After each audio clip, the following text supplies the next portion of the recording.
Well, this is Bob Odell with Root Source, and with me today is Ovadia Avrahami, and he's going to tell us a little bit about the conference that we're part of here on reconciliation. So tell us a little bit about this gathering that's going on. Well, what's it called, for instance? It's the KOI conference. KOI standing for Commonwealth of Israel. Okay. Melo Hagoyim is used in the Hebrew scriptures, and it was a promise made to Abraham and to Sarah and Jacob and all our patriarchs that out of their descendants will be a multitude. In the Christian Bibles it says a fullness of the Goyim, of the nations, fullness of the Gentiles. So our conference is here to bring the house of Judah, which today is generally the Jews, Israelis. It includes the house of Benjamin, which was nearly wiped out many centuries ago. And on the other opposite side, we have the house of Israel, the 10 tribes, called Ephraim in the Bible, called Joseph. And they have been divided for 2,700 years. Enemies. We had wars before in the previous dispensation, and before they even were exiled here, it took a few centuries to throw them out, and God said that He would evict them because they threw His Torah away. Okay. They threw the principles away. They differed with Judah. They didn't like the way Judah did it. They wanted to do their own way. God cast them out, and for 2,700 years the two houses haven't known each other. And there's huge suspicion amongst them, there's hatred, there's jealousy, all sorts of things. But God cut off the 10 tribes and told them He will send them into oblivion. They would lose their identity, they wouldn't know who they are. But the time would come, in the end times, when He would bring them back. And He says, to these places, to the mountains of Shomron. And we believe the time has approached for that, because all over the world are millions of people, multi-millions, who are turning to Torah principles, that which their forefathers have thrown away, for which God, for that rejection, God had taken their identity away. But with a promise they would find that identity in the end, and He would bring them back. So we are here to try and get the house of Judah to speak, to look each other in the face, to hug each other, to make peace. You have both Jews and non-Jews speaking, right? KOI, which it's an organization, grassroots organization, which has arranged this conference, is from its board of management down is 50-50 rabbis, Jews, and the 10 tribes. That is on our website. Anybody can go into the KOI website and see who they. And then right through, even at the conference here, our speakers are 50 from Judah, 50%, and 50% from Ephraim. Okay. Commentators who are experienced and well briefed and known in the scriptures and in the whole process. So the whole section, KOI, is 50-50 to try and get. Our audience, which you see here, is made up mainly of delegates that have come from all places in the world. They really hear from the four corners. So the idea of the conference is to bring the two together, to speak to each other, to make peace. And it's only the start, it's grassroots. So this message should go through the whole world. It's Hashem's message, God of Israel's message. Viewers may notice that you're wearing a kippah. Mm-hmm. What's your story? I'm an Ephraimite returned home, as far as I understood it. And strangely, when we did it, I accepted Hashem. I turned to God 40, 50 years ago. And but with the promise of asking Him, Hashem, if you're alive, show me what this is all about. And things started rolling out, like all these people are discovering, and millions of people all over the world. We had this drive. We wanted to be part of God's people, who were the Jews and Israelites, all we knew. And in the end, we decided to join them, because as we learned from the scriptures, like all these people are doing it today all over the world, they're doing more and more what they learned from the Bible, which happens to be Jewish things. So in the end, we were so Jewish, but never set foot in the synagogue. And we just said, well, listen, we don't belong here, we don't belong there, we belong nowhere, but we have the heart of Judah, and yes, we belong to Judah. So we became Judah. Where do you live? I live in Shomron, which is the original Bible heartland where Jacob and Joseph lies buried today. Okay, Samaria. And so Samaria. you made Aliyah then. As soon as we converted, yes, we made Aliyah Gotcha. to be in the land. Gotcha. And how long have you been in the land? Since 1981. Oh, wow. And we're still novices, and we still, believe me, we still have the culture of Egypt. If you're born in Egypt, you can never throw it off. But we've got 6 great-grandchildren today, Israelis. They're so Israeli that we can't even converse with them because our Hebrew is not that good as a 3-year-old's Hebrew. They're Israelis, and that is what we understand Hashem wants. He wants to bring his nation together. But we don't. We say, let's just talk. People accuse us. They say, yes, you want us to convert. No, we don't want you to convert. You must do the way you led. We did the way we were led. And the funny part is, if we all do the way Hashem wants us, we're going to land up in one place, all of us together. Believe me, just give it a chance. All right. With me right now is Stephen Spikerman, who is one of the co-sponsors, co-founders of the KOI organization. How are you doing today? We're doing very well. We're having a great conference.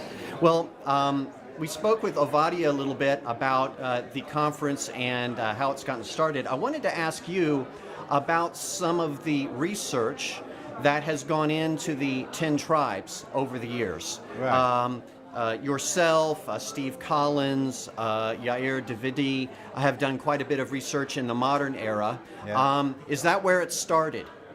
No. It goes back probably 150 years back.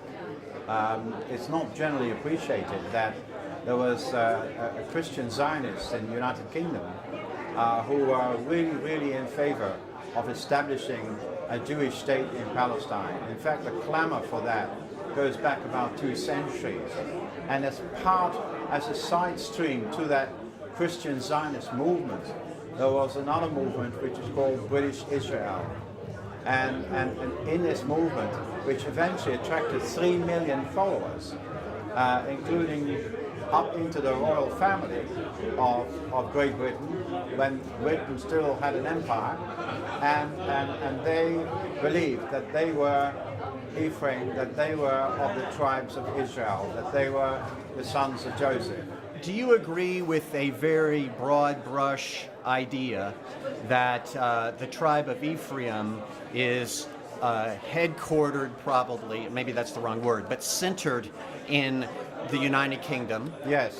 And that Yes. the tribe of Manasseh is, would you say, centered in America? And well, the way I put it is that Ephraim, Great Britain is ruled by Ephraim. Okay. Ephraim is the ruling tribe of Great Britain, the ruling tribe of Australia, the ruling tribe of Canada, New Zealand, the dominions of the British Empire. Ephraim is the ruler thereof.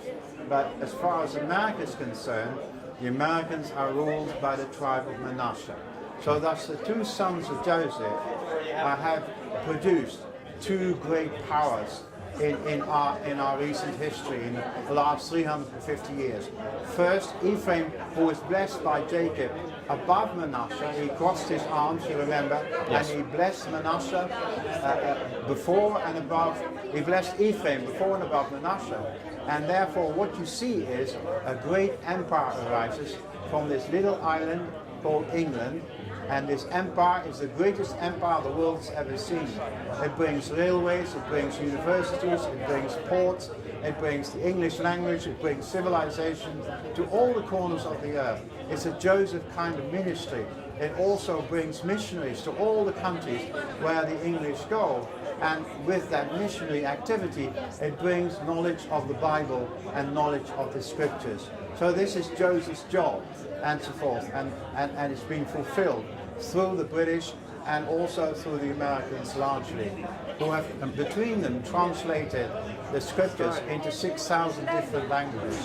That truly is a Joseph function. Okay, that's good. Now, the books by Steve Collins and Yair Davidi go so far as to take Europe and break it into where the 10 tribes might be centered within, like for instance, Reuben for the tribe of France. First of all, do you subscribe to that general idea, even if you don't agree with it down to the last detail?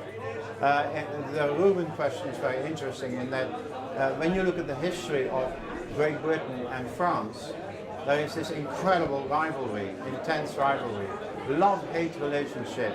And of course Reuben lost his birthright to Joseph.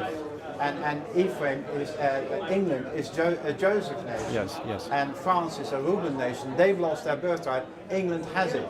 And so that animosity is still coming across. And you see it in all the history. Great Britain has fought 30 wars against France, and she has won most of them. Yes. She may have lost a few battles, but at the end of the day, she won them. Okay.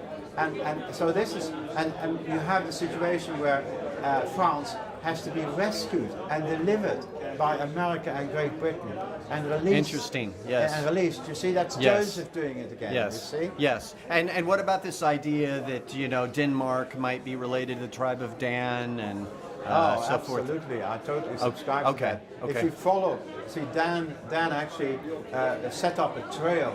The tribe of Dan had the custom of calling every place they came to after their father Dan.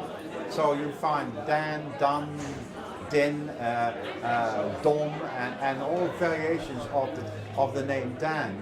And you find that you can follow this trail virtually from Palestine and the Caspian Sea. You can follow the trail all through the Russian steppes into Canada, into Scandinavia, the British Isles, Ireland particularly, and from there beyond. Interesting. Do you think this story about the tribes and their migration is completely about this move to Europe? Or do you think that there are also stories about the move eastward to China and Japan, or southward down into Africa? How far do you think this story goes? I think Africa is full of Israelites. I believe Japan was Israelite.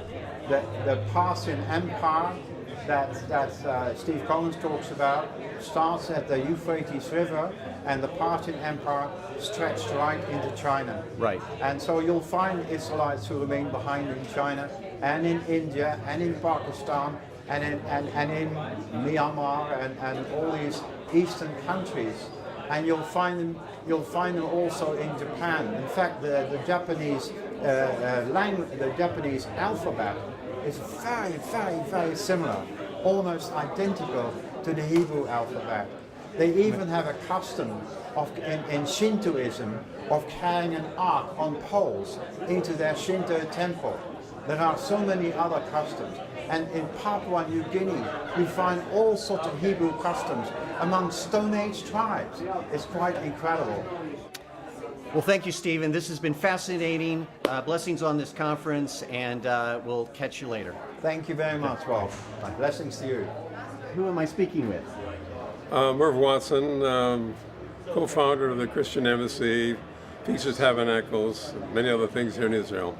Merv, we've been at this conference, and you've attended quite a bit of it, I believe. Yep. You've been around Jerusalem for many years. You've seen a lot of things. How do you put this conference into perspective?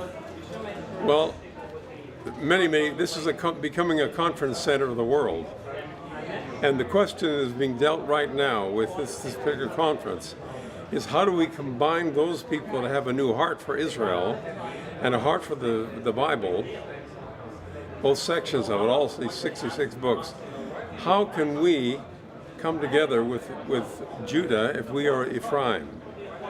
And so what's happening is that this conference is another attempt to bring Judah and Ephraim together. Amos talks about it, and Hosea talks about it, about the overcoming the separation between Judah and Ephraim, or the going nations. Well, this is an attempt, a small attempt, very small beginnings, to overcome the differences. Now, and it's a huge assumption that overcoming differences are possible after 2,000 years plus of separation. So this conference has confronted some issues. There's been some good rabbis speaking, there's some good evangelical folks speaking, and they're still a long way apart. But this, I think the analysis of it is that we've come up with a group of people, maybe 100 people here, that are of good heart and ambition to overcome the difficulties of 2,000 years of terrible history. And I think that if the conference succeeds in another year and continues rolling, there's going to be an attraction to a lot of people who are dissatisfied with the way Christianity is headed today. I've been a Christian for 69 years. I've seen a lot, traveled to 50 countries singing and traveling. And so we've been here since 1976. So we've seen a lot here. It's almost 40 years. This conference is the best one I've heard on this particular topic. And they are confronting the issues. So I have hope that it'll develop into something significant. Now we're great.